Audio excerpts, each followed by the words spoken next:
மீனராசி அன்பர்களே, இந்த குரு பகவான் அதிசாரத்திலே இது நாள் வரைக்கும் உங்களுக்கு 4ஆம் பாவத்தில் இருந்தார், கல்வி பாவத்தில் இருந்தார். ராசியாதிபதி 4ஆம் பாவத்துக்கு போகிறார். கல்வியில் ஆர்வம் ஏற்படும், கல்வி கற்றுக்கணும்னு நினைப்பீங்க. கல்வின்னு என்னென்னா நம்ம 1ஆம் கிளாஸ் 2ஆம் கிளாஸ்ன்னு கல்வி கிடையாது.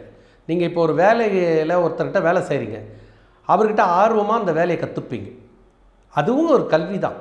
உங்களுக்கு கற்றுக் கொடுக்குறவரும் குரு தான். குருனா உடனே வாத்தியார், ஸ்கூல் வாத்தியார்னு எடுத்துக்கூடாது. இப்போ ஒரு கடையில் ஒர்க் பண்ணுறீங்க, டெக்னிக்கலாக உங்களுக்கு கற்றுக் கொடுக்குறாரு, ஒரு முதலாளி கற்றுக் கொடுக்குறாருன்னா அவர் ஒரு வாத்தியார் மாதிரி தான். அந்த கடையில் நீங்கள் ஒரு மாணவன் தான், கற்றுக்குறீங்கன்னு அர்த்தம். அது எந்த கடை, இப்போ ஒரு எலக்ட்ரீஷியன் கடையில் ஒருத்தர் புதுசாக போய் எலக்ட்ரிக் வேலைக்கு கற்றுக்க போகிறீங்க. அந்த எலக்ட்ரீஷியன் கடையில் ஒரு முதலாளி காயில் கட்டெல்லாம் கற்றுக் கொடுக்குறாருன்னா அவரும் ஒரு வாத்தியார். கற்றுக் கொடுப்பது பாடம், அதை படிப்பதும் ஒரு பாடம் தான். நீங்கள் கற்றுக்கிட்டு வெளியே வர்றது போது தனி கடை வைக்கும்போது அப்போ நீங்கள் ஒரு முதலாளி ஆகிறீங்க. அதுபோல் அது கல்வின்னு சொன்னால் உடனே இப்போ 7ஆம் கிளாஸு 8ஆம் கிளாஸுன்னு எடுத்துக்கூடாது. கல்வின்னா எல்லாம் தான் கல்வி. தொழிற்கல்வி வெளியே படித்தா என்ன, பட்டம் வாங்கினா, இல்லை ஒரு கடையில் இருந்து நீங்கள் கற்றுக்கிட்டாலும் கல்வி தான். ஆக அந்த கல்வி ஸ்தானத்தில் இருந்தவர் குரு பகவான் இப்போ உங்களுக்கு 5ஆம் பாவத்துக்கு போயிருக்கார். அதனால் நன்மை தாங்க. 4ஆம் பாவத்திலேருந்து 5ஆம் பாவத்துக்கு ரொம்ப நன்மை. அவருடைய ராசிக்கு அது 5ஆம் இடம். புகழ் பெறுவீங்க. இத்தனை நாள் வரைக்கும் சார் இப்போ ஒரு 5 வருஷமாக அந்த கடையில் இருந்தேன், இப்போ நல்லா கற்றுக்கிட்டு இப்போ தனி கடை வைக்க போகிறேன், தனியாக தொழில் பண்ணுறேன். எங்கள் முதலாளியே சொல்கிறாரு, சூப்பராக வேலை செய்கிறப்பா, நல்லா கற்றுக்கிட்டப்பா, இங்கே வரும்போது ஒன்றுமே தெரியாது, இப்போ நீ தான்ப்பா சூப்பராக செய்கிற, என்னை விட நல்லா பிரமாதமாக பண்ணுறன்னு அந்த புகழ் பாராட்டு. அதே மாதிரி பட்டமளிப்பு, படித்து முடிக்கக்கூடிய மாணவர்களுக்கு இந்த ஆண்டு ஒரு பட்டமளிப்பு விழாலாம் நடத்தி அவங்களுக்கு அந்த பரிசு மழையெல்லாம் கிடைக்கும்.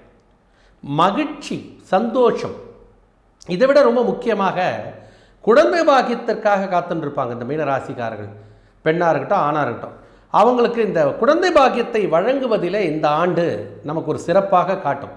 சார் 21 நாளில் எனக்கு என்ன சார், 21 நாளில் கரு நிற்கலாம் இல்லையா? இல்லை சார், நான் மருத்துவம் போனேன், மருத்துவத்தில் இந்த ஆண்டு இந்த 21 நாள் செக் பண்ணதில் கரு நின்று நல்ல வளர்ச்சி அடைந்திருக்குது, சினை முட்டை சூப்பராக வளர்ந்துருக்கு, கரு தங்கியிருக்கு, எங்களுக்கும் குழந்தை பாக்கியம் கிடச்சிருச்சின்னு சொல்கிறோம் இல்லையா? அதெல்லாம் இந்த நான் அடிக்கடிக்கு சொல்வேன், ஒரு நல்ல பலனை செய்வதற்கு 1 ஆண்டுகள் தேவையில்லை, ஒரு நிமிடமோ ஒரு நொடியோ ஒரு நாளே போதும்னு சொல்வேன். அப்போ 21 நாளில் ஒரு சுப செய்தி காத்து கொண்டிருக்கிறது, மகிழ்ச்சிக்காக காத்து கொண்டிருக்கிறது.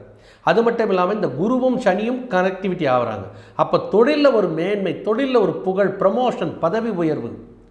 சார் இதனால் வரைக்கும் சாதாரணமாக ஒரு வேலையில் இருந்தேன், இப்போ ஒரு ப்ரமோஷன் கிடச்சிது, இப்போ தனியார் துறையில் வேலை செய்கிறேன், என்ன இன்னும் சம்பளம் கொஞ்சம் உயர்ந்திருக்கு,